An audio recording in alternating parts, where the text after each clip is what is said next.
Hello, I'm Gildart, and welcome to Fireside Reading.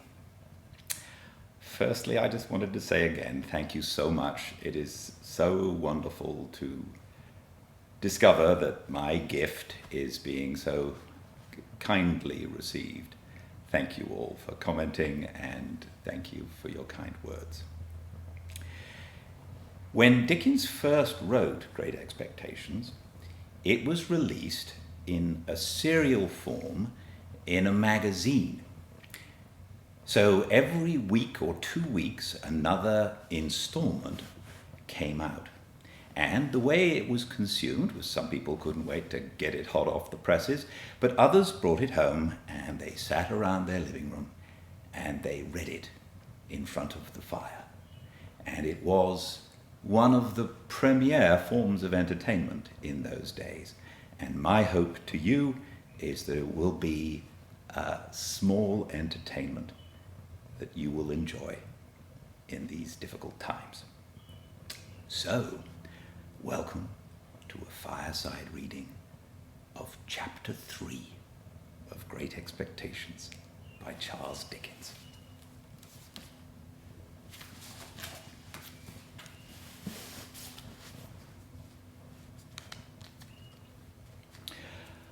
Chapter 3.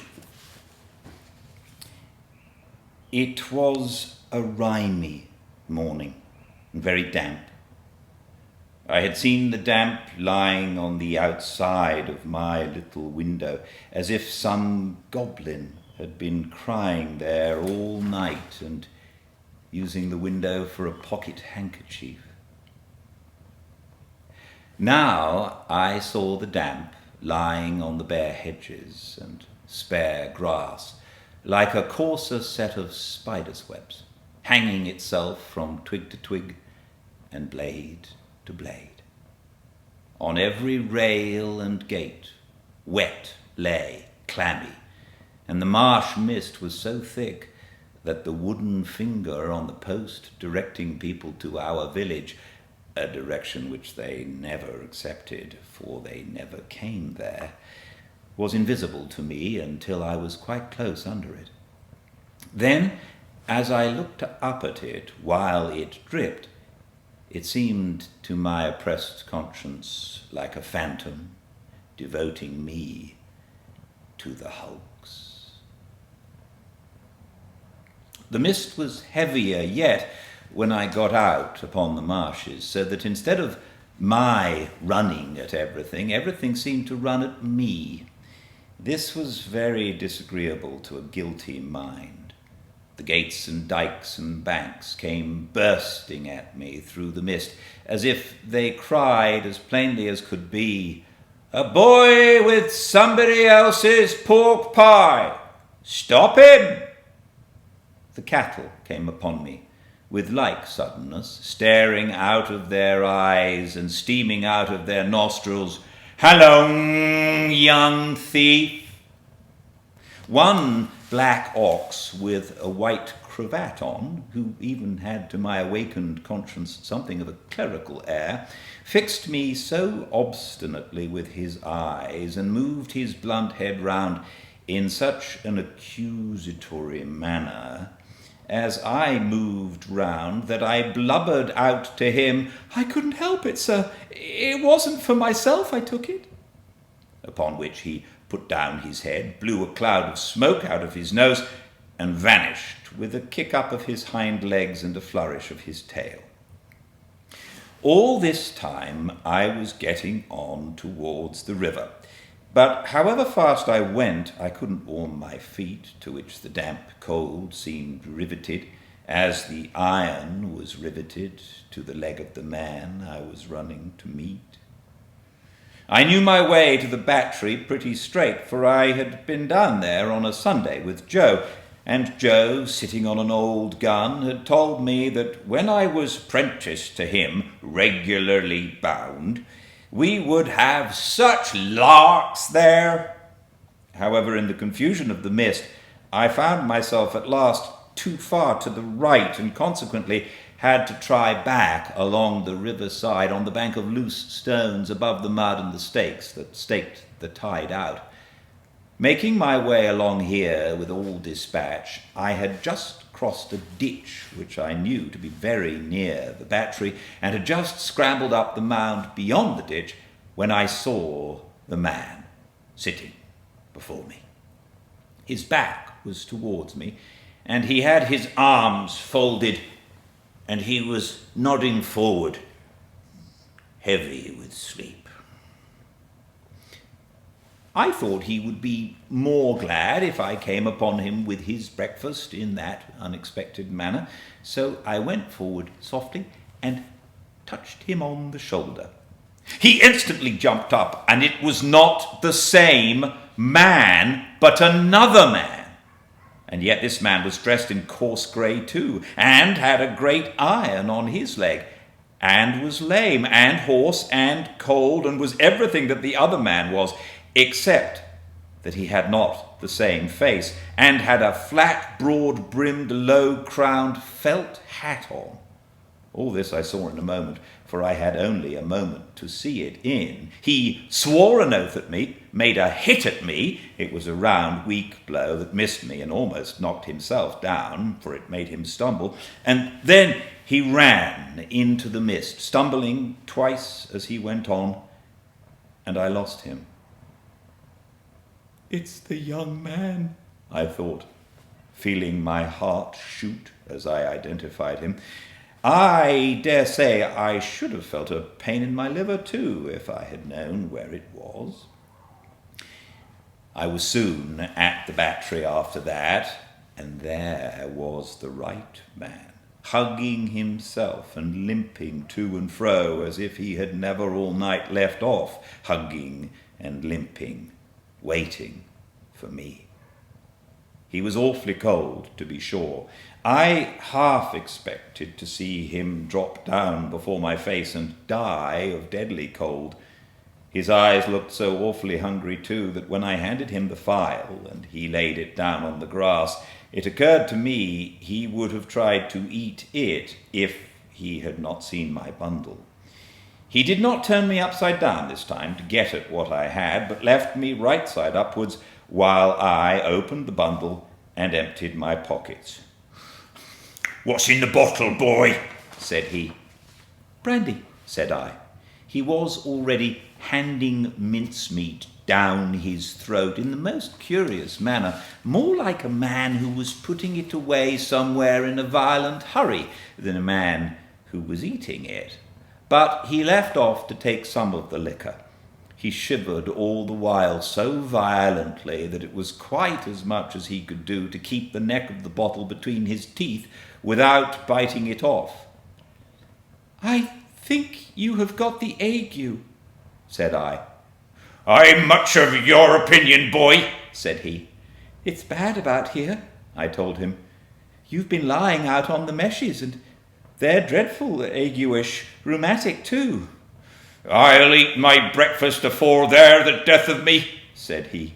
"I'll do that if I was going to be strung up to that there gallows as there is over there directly afterwards. I'll beat the shivers so far, I'll bet you." He was gobbling mincemeat, meat bone, bread, cheese, and pork pie all at once, staring distrustfully while he did so at the mist all round us, and often stopping, even stopping his jaws, to listen. Some real or fancied sound, some clink upon the river or breathing of beast upon the marsh, now gave him a start, and he said suddenly, "You're not deceiving me, imp! You brought no one with you?" "No, sir, no." "Nor give no one the office to follow you?" "No." "Well," said he, "I believe you.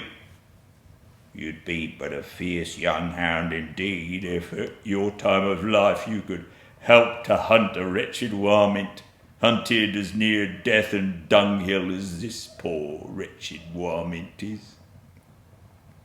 Something clicked in his throat, as if he had works in him like a clock and was going to strike, and he smeared his ragged, rough sleeve over his eyes.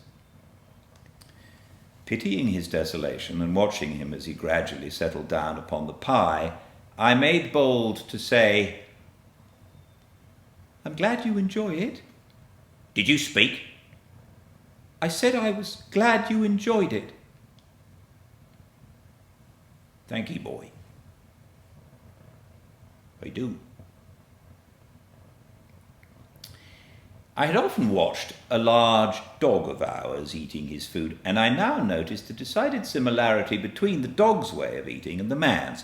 The man took strong, sharp, sudden bites, just like the dog. He swallowed, or rather snapped up, every mouthful too soon and too fast, and he looked sideways here and there while he ate, as if he thought there was a danger in every direction of somebody's coming to take the pie away.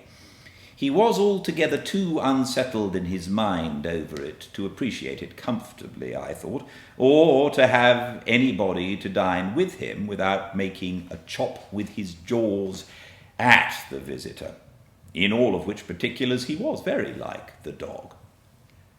"I am afraid you won't leave any of it for him," said I, timidly, after a silence during which I had hesitated as to the politeness of making the remark. "There's no more to be got where that came from." It was certainty of this fact that impelled me to offer the hint. "Leave any for him? Who's him?" said my friend, stopping in his crunching of pie crust. "The young man that you spoke of, that was hid with you." "Ha ha ha!" he returned, with something like a gruff laugh. "Him? Ha, yes, yes. He don't want no victuals." "I thought he looked as if he did," said I. The man stopped eating and regarded me with the keenest scrutiny and the greatest surprise. "Looked? When?" "Just now." "Where?" "Yonder," I said, pointing. "Over there, where I found him nodding asleep and thought it was you." He held me by the collar and stared at me that I began to think his first idea about cutting my throat had revived. "Dressed like you know, only with a hat," I explained, trembling, and I was very anxious to put this delicately, "and with the same reason for wanting to borrow a file. Didn't you hear the cannon last night?" "Then there was firing," he said to himself. "I wonder you shouldn't have been sure of that," I returned, "for we heard it up at home, and that's farther away, and we were shut in besides." "Why, see now," said he. "When a man's alone on these flats with a light head and a light stomach, perishing of cold and want, he hears nothing all night but guns firing and voices calling. He sees the soldiers with their red coats lighted up by the torches carried afore closing in round him. Hears his number called, hears himself challenged, hears the rattle of the muskets, hears the orders, 'Make ready! Present! Cover him, steady men!' and is laid hands on. And there's nothing. Why, if I see one pursuing party last night coming up in order, damn 'em with their tramp, I hear 100. And as to firing, why, I see the mist shake with the cannon after it was broad day. But this man," he had said all the rest as if he had forgotten my being there, "did you notice anything in him?" "He had a badly bruised face," said I, recalling what I hardly knew I knew. "Not here," exclaimed the man, striking his left cheek mercilessly with the flat of his hand. "Yes, there." Where is he? He crammed what little food was left into the breast of his grey jacket. Show me the way he went. I'll pull him down like a bloodhound. Curse this iron on my sore leg. Give us hold of the file, boy. I indicated in what direction the mist had shrouded the other man, and he looked up at it for an instant, but he was down on the rank wet grass,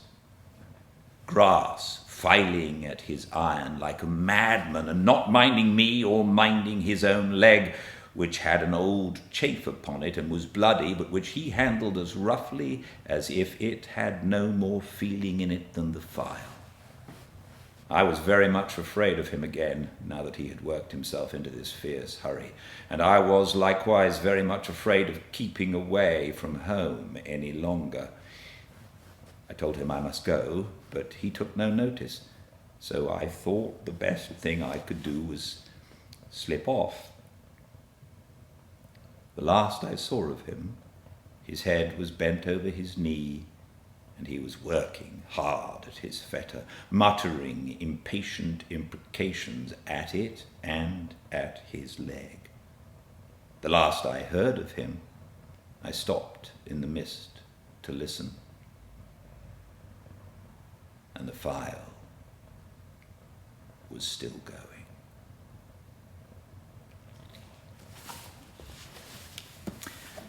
Thank you for joining me. I hope this helps. Please, I'll see you here tomorrow for the next chapter of Fireside Reading. Until then, please be well.